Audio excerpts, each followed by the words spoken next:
words to describe you? I'm really boring. So yeah, I mean, I love writing. I just like basic. I mean, we were on a honeymoon and we found out we were pregnant and my husband didn't talk to me for 2 days.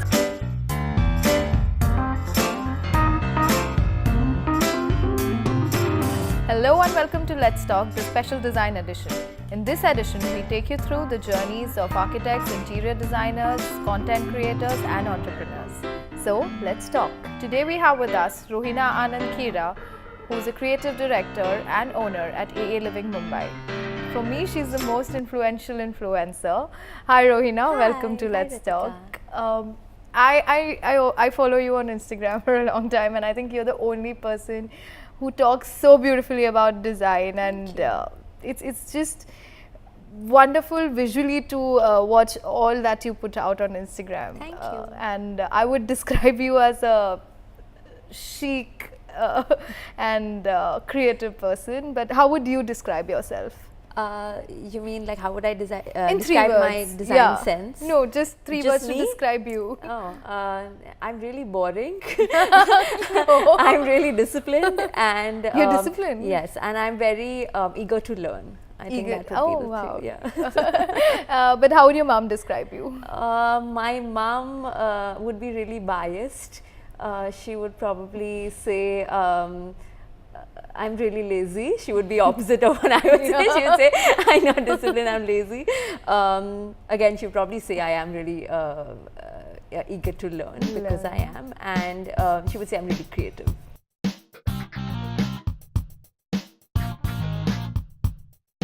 So let's talk about humble beginnings. I would like to know your journey, your childhood, and how you got into the design field. So my father's basically been in the textile industry since I was born. So that's like now 30 something years, and so I was actually born into like a textile family, and he exports all over the world, so to the US, UK, Australia, Europe, I mean you name it, and all the big brands. So there was a lot of textile talk, there was a lot of warp and weft talk, technical talk going around me, a lot of play with colors, a lot of samples coming in. So I've kind of grown up seeing textiles around me. So it was kind of, I would say, a natural choice for me to go get into this field. And plus, like, I was always creatively driven. I was not so academically inclined. I mean, not that I was a bad student, but it was just not where my interest, my interests and my passion lay. I was always trying to do more creative things, even in school.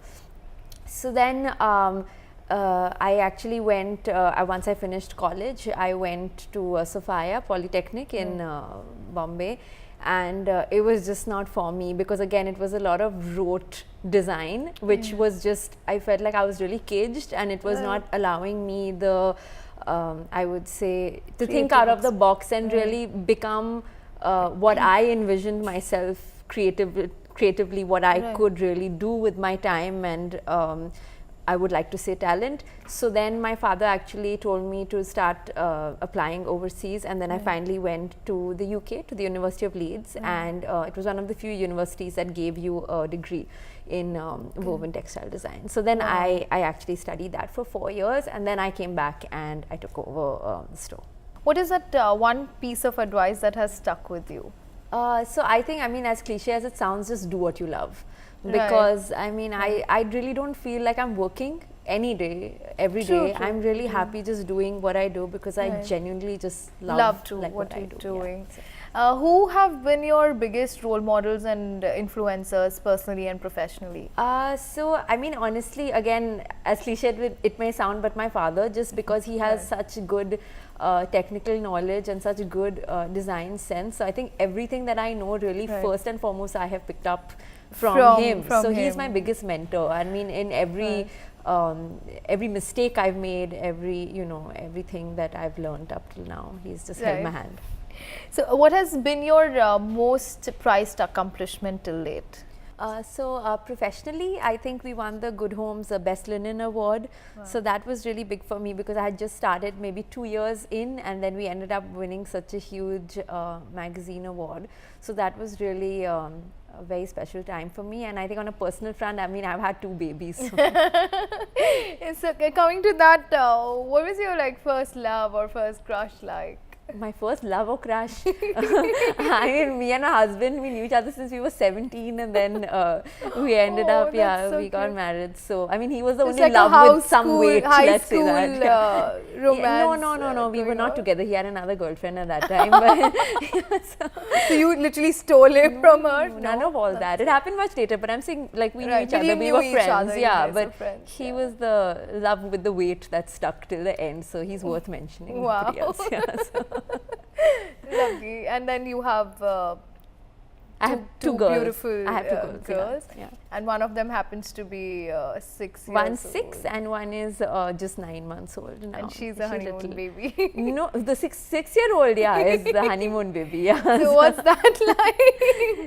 It was okay. I mean, I didn't know what was happening because we just got married. We had not even actually moved into our home that I had done up with a den and everything. And then suddenly, I mean, we were on a honeymoon and we found out we were pregnant, and my husband didn't talk to me for 2 days because he's like, he was just mute and he's like, what exactly has happened? We are like 26, you know. Oh, you were 26? Yeah, I was really young. And then, I mean, then we were just winging it, yeah. Then we managed, we turned the den back into a baby room, whatever, you know, we did some, like they say, jugaad, and we managed to. Typically Indian jugaad. But yeah, it was a lot, but we managed. I mean, Yeah, she's that's she's cute the best, and inspiring at the same no, time. No, not inspiring. don't do this at home for sure. Yeah. So let's talk about life as you know it now. Okay. What's the best part of your day? Best part of the day is I don't know, just going to bed. When your babies are all tucked in. It's a hard, long day. I've got a 10-month-old, a 6-year-old is very demanding, and work is just, it really does sucks take you a- dry because it's, Yeah. you know, so creatively challenging. So, Right. yeah, I mean. So what's the best part and the worst part of the job that you do? So I think the best part is just seeing your creations come to life. So I think once you go through the whole design stage, right, from just conceptualizing it in your head and then Right. actually doing the sampling and actually then seeing it, you know, come out as a product that Right. needs to be sold. I think it's just, I mean, I just love that. It's the biggest thrill Right. for me. And the worst part, I think, unfortunately, is the Indian consumer's mindset just towards decor. Right. I think it's kind of sad, and also maybe they are not, I would say, so well informed about decor the way maybe the West is. Right. People are so willing to spend tens and thousands of rupees on their clothes, on their hair, on their sanos, on their shoes. But when it actually comes to making, I would say, well invested decor choices, they're just like, who's going to see it anyway, you know? I Yeah, mean, maybe yeah. the living room, they'll do a little bit, but by and large, there's not that much weight given to the import, because if you invest wisely in your decor, it ends up lasting you much longer. Absolutely. And I mean, your home is an extension of your Of your personality. So I do feel like that is the biggest challenge for me, because when people turn around and say, why does this cost so much? It's just a bath mat. But the fact is, if you need like an anti-slip plush bath mat, which will say last you for a while, because it's not like a dress that Yeah. you're going to just wear it once or twice and then after that discard it. It's going to last you for a while. It's just unfortunate like that. I mean, it's our job to really educate them in Yeah, a way, I and agree. we have to do our job, but the Indian consumer just not reached there yet, I would say, to I agree. appreciate quality, design, and the certain price point that comes with good decor.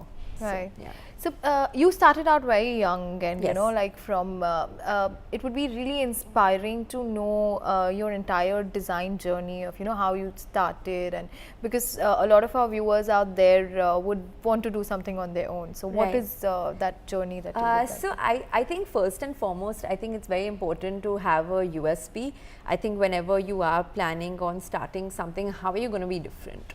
Ask yourself that, because I mean, maybe decor still might be slightly, I would say, less crowded a space than say fashion, but again, you still need to be different. You still need to have something where people will want to come back to you because they're not getting it in the shop next to you. So I think that was important even for us. So when I did start out the store, so I actually I reviewed, so it was an export showroom when I started off. The showroom started in 1998, and then I came in after graduating, and I kind of made it into like a full-fledged home decor lifestyle store. Right.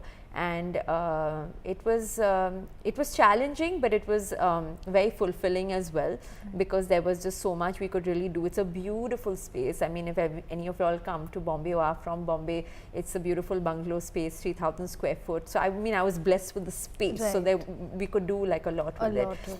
And we pulled out what we were doing well, what we were not doing well. I renovated the whole place, things like upholstery, so linen and curtains, sofa upholstery, we were doing it back in the day. And I suddenly realized, I said, there are stores that are doing it so much better than us, and they just got so much more to offer. Why should I just keep the small collection here just for the sake of doing it, because we've been doing it last 10 years. So I completely got rid of that.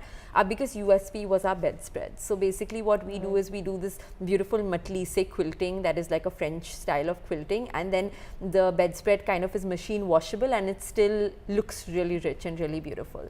So I decided to triple that collection and actually work with that, because we were known for our bedspreads. Again, we were known for anti-slip bath mats, we were known for our really plush towels. So I said, why not start increasing what we are doing really good at. So I think even though you might start with an idea and you might start with a notion, don't get too fixated on that. This is what I started with, and this is what I thought in my head. You have to go with the time, see what, say, the customers are,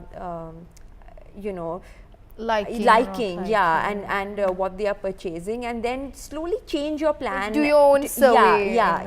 And change your plan accordingly. Because if you get too fixated on your initial thought, I think you just don't grow then after that. Yeah, so the scalability becomes an issue after a point.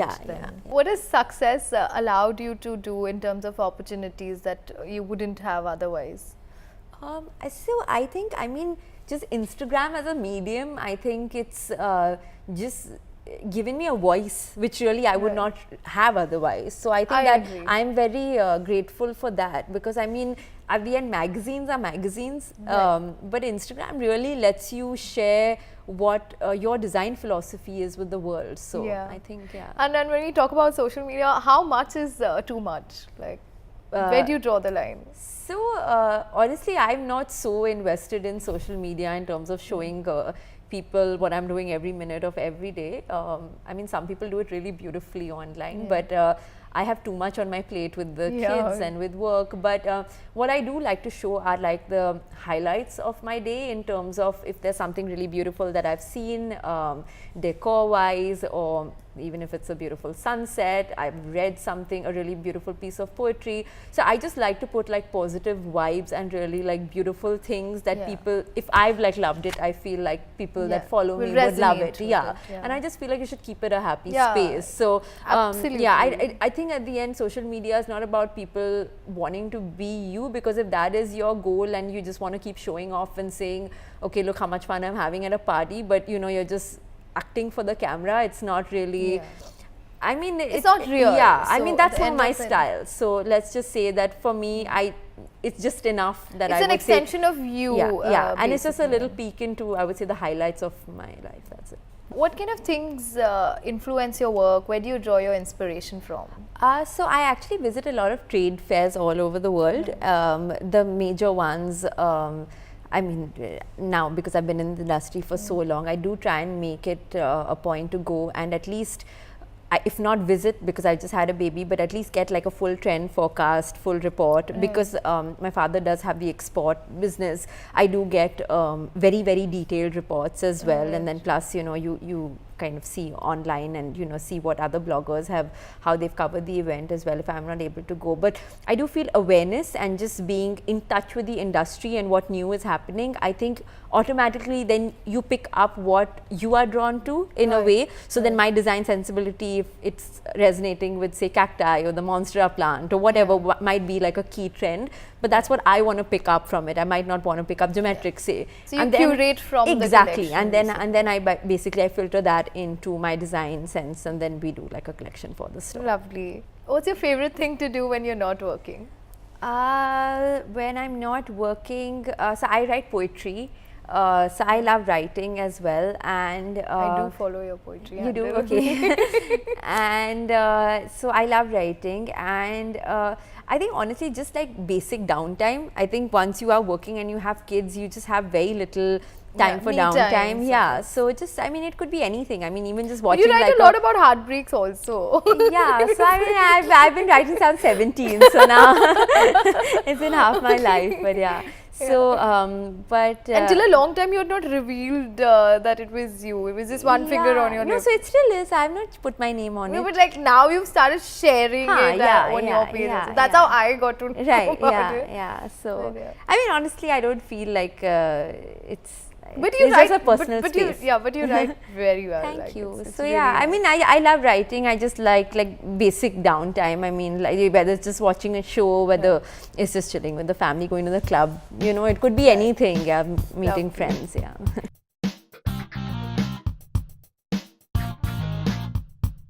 Okay, now let's get to the fun part.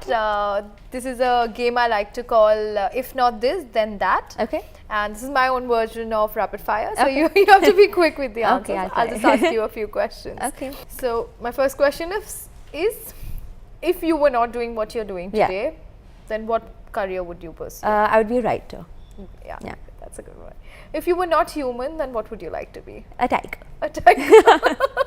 Why? So you want to scare people away? No, I just think they're really majestic and really nice. Oh, Yeah. yeah, they are beautiful. If you were not working, then what would you be doing instead? I take care of my babies. Yeah. Perfect. If you were not living in this time period, which time period would you like to live in? I mean, I would like to say 50s just because it's got its own romance, but then women were really like second grade citizens. So Yeah, back I'm then. quite happy with the times modern day. right Yeah. So, If you were not currently living in India, where would you like to live? London. London. Yeah, I have a lot of love for London. It's I studied there as studied well, there, not in London but in Leeds. But I've been going there since I was 1 year old. Every year, sometimes twice a year. So it's very close to my heart. I love the city. I love the vibe. Yeah. If you don't know how old you actually are, then what age would you say you are? Oh God. So I've been told, like I was at Selfridges last year and somebody said, where's your mama? They have to pay for your mac and cheese, because I was taking mac and cheese for my daughter, and I said, I'm taking for my daughter, and he said, he was like shocked, like he thought like I'd had like child marriage or something, you know. So he thought like I was like 12 or something. I don't know. What? Yeah, honestly, because I was in my sneakers and I was like, you know, like hair, you know, when you travel, you're like, you know, wearing sweatshirt, jeans, hair tied, ponytail. So I don't know, yeah. Like I mean, in my head, I'm like 60. I'm really boring and I'm really old. So. Why do you call yourself boring? And I'm really boring. Like ask any of my friends, they'll all be like hooting when they like watch this, and like she's like the worst person ever. Like don't invite her anywhere. She doesn't drink. She doesn't smoke. She doesn't do any. Yeah, so I'm really boring. And I mean, No, that's not boring. I'm okay You have with it. that kind of self-control. No, it's not self-control. And discipline. I just, that's why I said, again, when you asked me the first question, I said I'm really disciplined and I'm really boring. So, yeah. Okay, if you could be anyone other than yourself, then who would you like to be? I really don't know. You did extremely well, and I'm not giving you any hampers for this. I'm sad. Let's talk about what's next. Okay. What's that one new thing you would like to learn? What would I like to learn? So I honestly, like I said, I love going for design fairs, and I love learning new things. And even something small, like on my Instagram, I'm doing the series called AA Living Crafters. Yeah. So I'm learning, you know, new crafts literally every week whenever we are filming. And I love like just learning even the smallest thing, like whether it's macrame, whether it's we did like a mosaic, you know, any new craft, like I love learning that. So what are some personal and professional goals that you want to achieve in the coming years? So professional goals, so we've just gone online, and I would personally like to see that through in terms of scaling that up a little bit, because although I might not be like in a personal space to open more stores right now because of my children and things, but I would like to be more accessible accessible to people all over India, and have right now we have like 100 products online, but we're hoping next month we would have 200, and I'm hoping by the end of next year we'll have the entire store online, which has like almost over 2,000 products. So it's again, online e-commerce is a big totally new territory, but it's really exciting for me. So who's someone you would like to collaborate with on your next project? So I would say Kresha Bajaj, because I just love her sense of style and even her Instagram aesthetic, and I just think she's really creative. Lovely. So what is your dream project? So dream project, see, I don't do interiors at all. I design textiles and I design bed and bath linen. So the dream project really would just be to have no budget at all and just design. I mean, no matter what it costs, you just do what you love, because at the end you're because at the end you're always kind of curbed by like that's you know that kind of stops you from doing what you want to do. So if you don't have, you know, you're not working within a budget, then why not? Sky's the limit. So as the show is called Let's Talk, who would you want to have your Let's Talk with? Maybe Sabyasachi. You like his not really for his. I just feel like he's so diverse, and everything he does just has such a signature. And I would love to, I mean, just talk to him about his journey as well. I mean, I'm sure there are loads of shows out there on him, but I don't know. I just feel like he's so talented, even when it comes to Indian the decor. You know, whether he's doing home textiles, whether he's doing fashion, he's doing shoes, he's doing everything, and he does it just so gracefully and so beautifully. So lovely. It was great talking to you, Rohina. Thank you, Ritika. And I wish you a great work-life balance with your kids and your new e-commerce store. Thank you. So Rohina, before I let you go, I would like to ask you our signature question. What is that one subject or an issue that you want people to be talking more about? So I would say just mental health awareness. I think there's so many people that are really suffering from depressions of different kinds. So whether it's postpartum depression, whether, you know, after you've had a child, it can be quite overwhelming. You're always second guessing yourself, whether it's even just, I mean, heartbreak depression. It could be anything, but I just feel like people in India especially don't really have so much knowledge, and I feel like sometimes when someone just holds your hand and says, I've been there, you know, it's okay for you to feel like that. Either it'll pass, so, you know, would you like to talk to me about it, or would you like to talk to someone else about it? I just feel like, you know, we should not be so closed. We should reach out to people if we feel they're hurting, and, you know, we should be more open. Just generally, we should just be more open with each other. And I also think share our story in a certain way, so that it becomes easier for people to be accessible. Like, you know, a lot of times because we are so close and we don't talk about it, a person would not know what's going on. Exactly. So if you share your story, then they could like maybe identify that, oh, these are the symptoms of what is happening. Yeah, absolutely. So I think that's a great topic to talk about.